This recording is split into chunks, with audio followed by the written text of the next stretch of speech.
एक क्वेश्चन आया था, एक किसी का बड़ा खूबसूरत सवाल था और बड़ा अहम था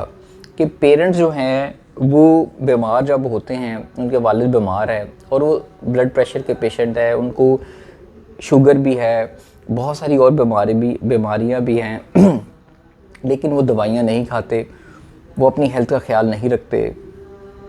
वो अपनी केयर नहीं करते, इग्नोर करते हैं, उसको छोड़ देते हैं, फिर उनको खींचना पड़ता है।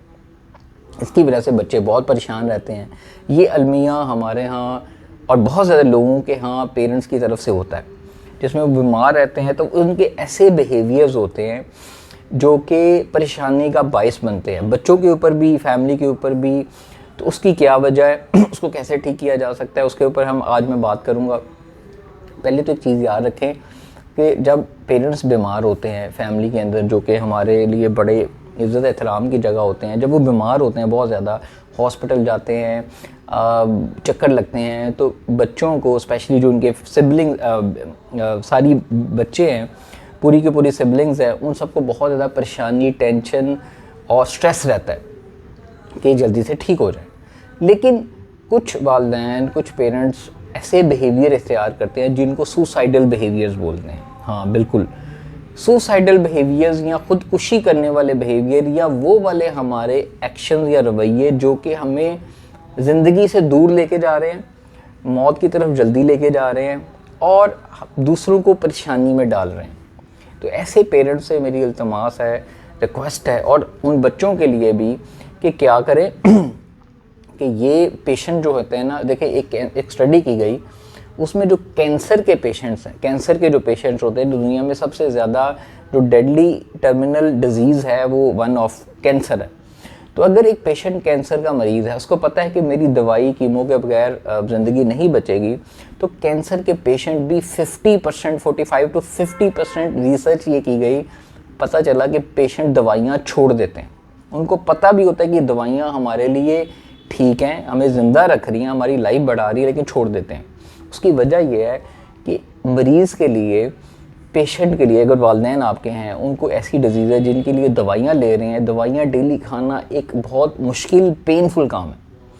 और साइकोलॉजिकली भी डेली दवाइयों पे डिपेंडेंट रहना, आप अपने आप से आवाज़ानी महसूस करते हैं। और बहुत सारे अफराद, पेरेंट्स या बुज़ुर्ग लोग दवाइयाँ छोड़ देते हैं, इस वजह से वो कहते हैं यार हमें ज़िंदगी से चले जाना चाहिए।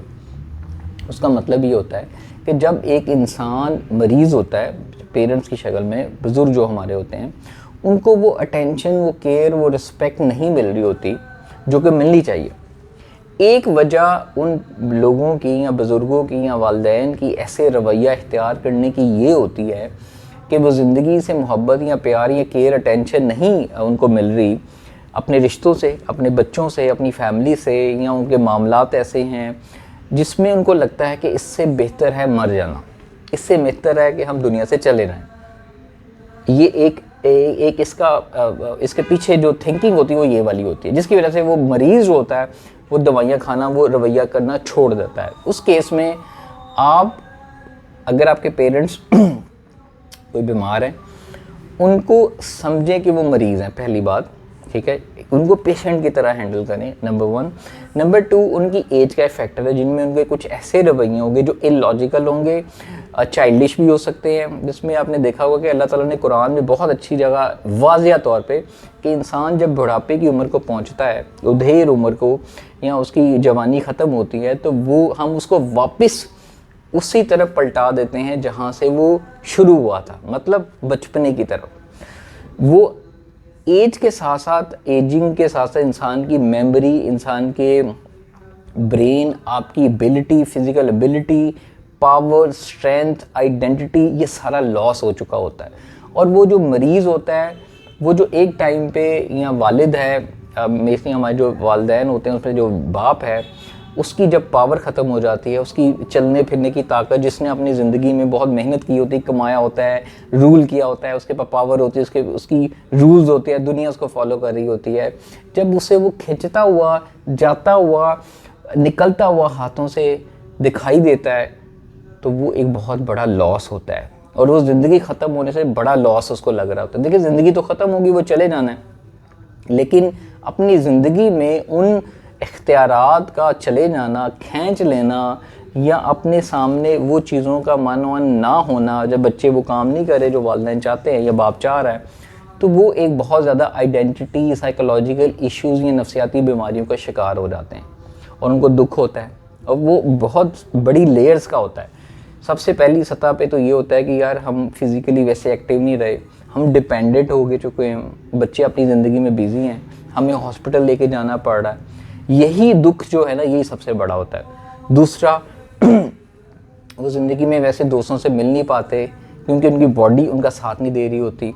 तीसरा,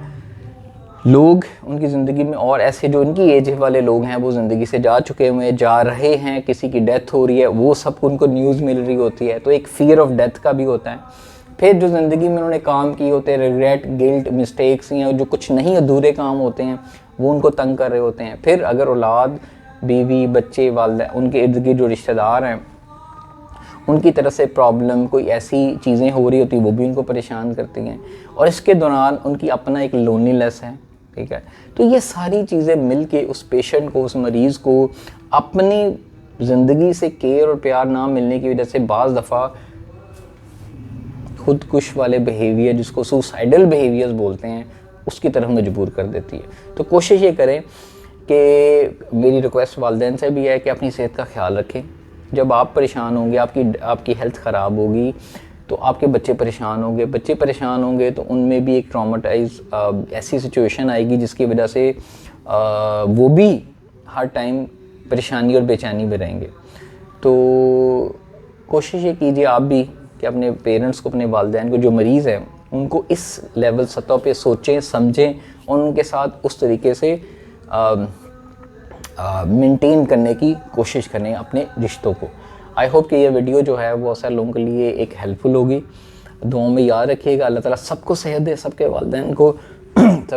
को हयात रखे, उनको सेहत दे, इज़्ज़त दे, और उनकी जो ज़िंदगी है, जितनी भी ज़िंदगी अल्लाह ने लिखी हुई है वो सेहत और तंदुरुस्ती वाली हो। टेक केयर, अल्लाह हाफिज़।